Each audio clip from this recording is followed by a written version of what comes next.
दोस्तों, the lost city of ancient India की यह छठी कड़ी है। पिछली कड़ी में हमने बताया था कि दुनिया की सबसे प्राचीन सभ्यता मिस्र, मेसोपोटामिया और सुमेर नहीं है, बल्कि हम हैं। इस कड़ी में हम बताएंगे कि पुम्पुहार कितनी बार तबाह हुआ और इसे कितनी बार बसाया गया। ऐसी अनकही जानकारियों के लिए हमारे वीडियो को लाइक, शेयर और सब्सक्राइब करें। तमिलनाडु में जिन स्थानों पर पुम्पुहार नगर के अवशेष मिले हैं, वहां अपतटीय उत्खनन किए जा रहे हैं। समुद्री पुरातत्वविदों को बंगाल की खाड़ी में डूबे हुए नगर की संरचनाएं और मूर्तियां मिली हैं।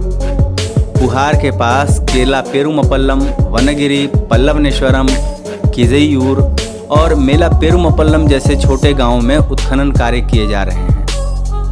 वहां से प्रचुर मात्रा में टेराकोटा से बनी संरचनाएं मिली हैं। इसके अलावा उत्खनन स्थल से कई तमिल ग्रंथों के साथ तमिल ब्राह्मी शिलालेख भी मिले हैं, जो ईसा पूर्व 3वीं शताब्दी के बताए जाते हैं। हालांकि पुहार शहर इससे भी काफ़ी पुराना है। चोल राजवंश के पतन के बाद पुम्पुहार बंदरगाह के वैभव में कमी आई। इसके बाद पल्लवों का शासन शुरू हुआ तो उन्होंने अपनी बंदरगाह राजधानी को उत्तर की ओर मामल्लपुरम यानी महाबलीपुरम में स्थानांतरित कर दिया। अपने शासनकाल में पल्लवों ने पुहार में भगवान शिव का एक भव्य मंदिर पल्लवनेश्वरर का निर्माण कराया। हालांकि बाद के वर्षों में एक बार फिर चोलों ने अपने खोए हुए इलाके पर कब्जा कर लिया। उन्होंने नए सिरे से इस नगर को बसाया और इसे कावेरी पुगम पट्टिनम नाम दिया, जिसे कावेरी पट्टिनम भी कहा जाता है। कावेरी पुगम पट्टिनम का मतलब है एक नगर जहां कावेरी नदी समुद्र में मिलती है। अतीत में यह बंदरगाह नगर 3 बार समुद्र में समा चुका था। चौथी बार फिर से इसके अस्तित्व पर खतरा मंडरा रहा था। इसलिए चोल राजाओं ने इस बार नए नगर नागपट्टिनम को पुम्पुहार से 50 किलोमीटर दूर बसाया। बाद में यह महत्वपूर्ण बंदरगाह और व्यापारिक केंद्र के रूप में उभरा। लेकिन अफसोस की बात है कि इसके बारे में ज़्यादा जानकारी उपलब्ध नहीं है। कई संगम युग बीत गए, कई शताब्दियों तक तमिल साहित्य में पुम्पुहार का कोई संदर्भ नहीं मिला। इसका एक कारण यह भी था कि इस नगर ने कई बार बाहरी आक्रांताओं के आक्रमणों को झेला। अपने हमलों में आक्रांताओं ने इस नगर के अस्तित्व से जुड़े तमाम साक्ष्यों, चेर, चोल और पांड्य राजाओं के गौरवशाली इतिहास, प्रसिद्ध तमिल महाकाव्यों, साहित्यों और पांडुलिपियों को नष्ट कर दिया। इधर समुद्र लगातार अपना दायरा बढ़ा रहा था, इंच इंच कर इस समृद्ध और वैभवशाली नगर को निगल रहा था।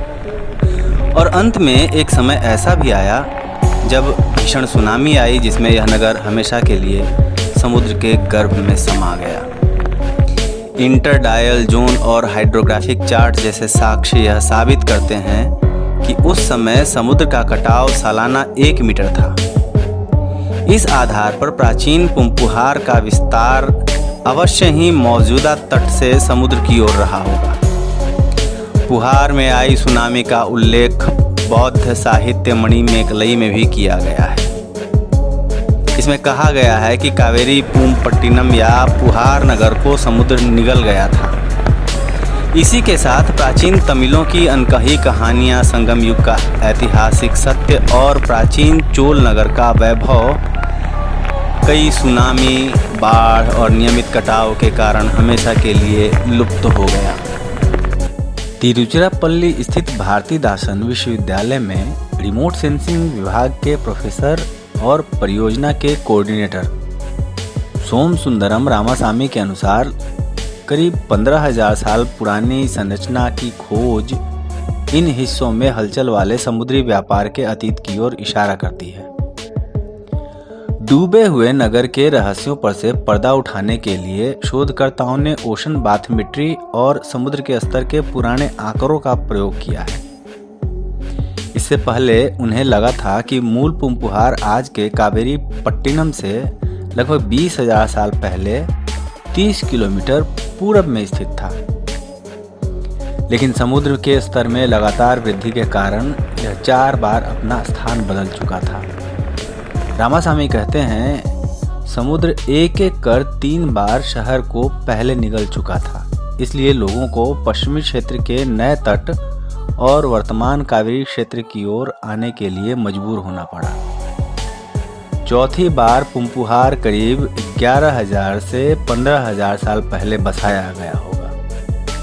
इसका कारण यह है कि यह क्षेत्र कावेरी के सबसे पुराने डेल्टाओं में से एक है, जो इस अवधि के तटरेखाओं के बीच में आते हैं।